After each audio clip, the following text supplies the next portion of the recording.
Welcome back to Time with God series, Joyce Meyer's Everyday Life Bible Journey for Busy Moms. I'm WendyMichelle Thompson, and we are in Genesis, picking up at chapter 18. Now the Lord appeared to Abraham by the oaks or terebinths of Mamre, as he sat at the door of his tent in the heat of the day. He lifted up his eyes and looked, and behold, 3 men stood at a little distance from him.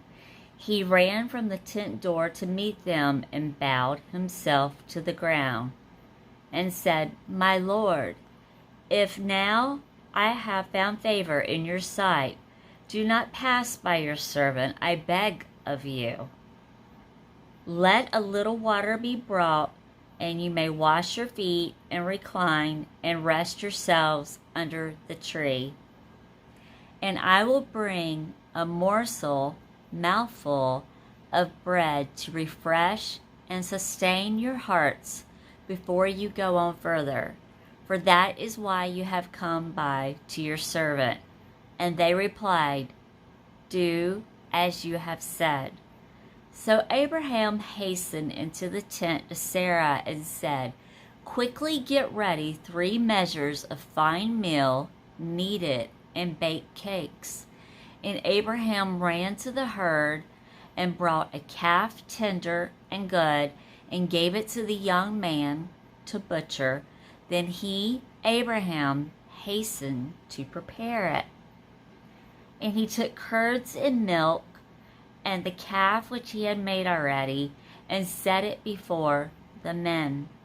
And he stood by them under the tree while they ate. And they said to him, "Where is Sarah your wife?" And he said, "She is here in the tent." Verse 10. The Lord said, "I will surely return to you when the season comes round, and behold, Sarah your wife will have a son." This is what we've been waiting for. And Sarah was listening and heard it at the tent door which was behind him. Now Abraham and Sarah were old, well advanced in years. It had ceased to be with Sarah as with young women. She was past the age of childbearing. Therefore Sarah laughed to herself, saying, "After I have become aged, shall I have pleasure and delight, my Lord husband, being old also?" And the Lord asked Abraham, "Why did Sarah laugh, saying, 'Shall I really bear a child when I am so old?' Is anything too hard or too wonderful for the Lord?" At the appointed time, when the season for her delivery comes around, I will return to you, and Sarah shall have borne a son. Verse 15. Then Sarah denied it, saying, "I did not laugh," for she was afraid. And he said, "No, but you did laugh." The men rose up from there and faced toward Sodom. And Abraham went with them to bring them on the way. And the Lord said, "Shall I hide from Abraham, my friend and servant, what I am going to do? Since Abraham shall surely become a great and mighty nation, and all the nations of the earth shall be blessed through him, and shall bless themselves by him. For I have known, chosen, acknowledged him as my own, so that he may teach and command his children and the sons of his house after him to keep the way of the Lord, and to do what is just and righteous, so that the Lord may bring Abraham what he has promised." Verse 20.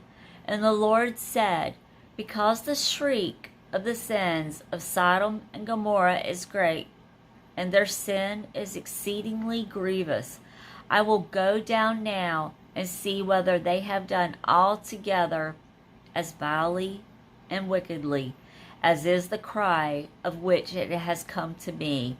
And if not, I will know. Now the two men turned from there and went toward Sodom, but Abraham stood still before the Lord.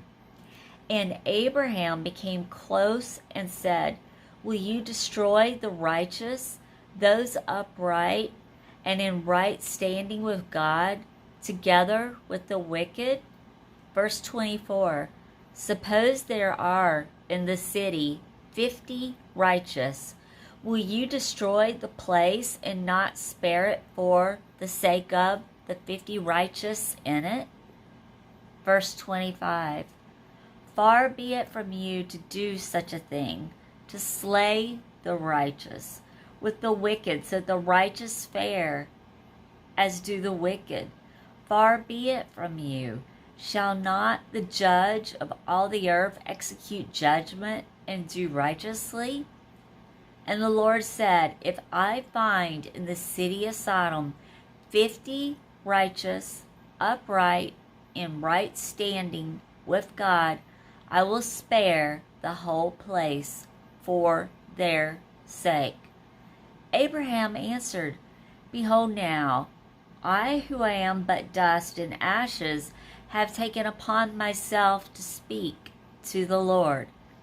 If 5 of the 50 righteous should be lacking, will you destroy the whole city for lack of 5? He said, If I find 45, I will not destroy it. And Abraham spoke to him yet again and said, Suppose only 40 should be found there. And he said, I will not do it for 40's sake. Verse 30, Then Abraham said to him, Oh, let not the Lord be angry, and I will speak again. Suppose only 30 shall be found there. And he answered, I will not do it if I find 30 there. 31, And Abraham said, Behold now, I have taken upon myself to speak again to the Lord. Suppose only 20 shall be found there. And the Lord replied, I will not destroy it for 20's sake. And he said, Oh, let not the Lord be angry. I will speak again only this once. Suppose 10 righteous people shall be found there. And the Lord said, I will not destroy it for 10's sake. And the Lord went his way when he had finished speaking with Abraham, and Abraham returned to his place. And that concludes Genesis chapter 18. God bless your today and all your tomorrows. And please, guys, subscribe. Click the bell so that you get notifications when there's uploads, and share my content with anyone that you think would find value or you'd like to share it with. I appreciate all of you watching and being part of this. I love sharing God's word. I love being with others that have the same faith. I love introducing faith to people. And when more than one or so are gathered in his name, God is right there in his presence, in our presence. So he is always with us, but when more are together to glorify him as he should rightly be, he is amongst us. God bless.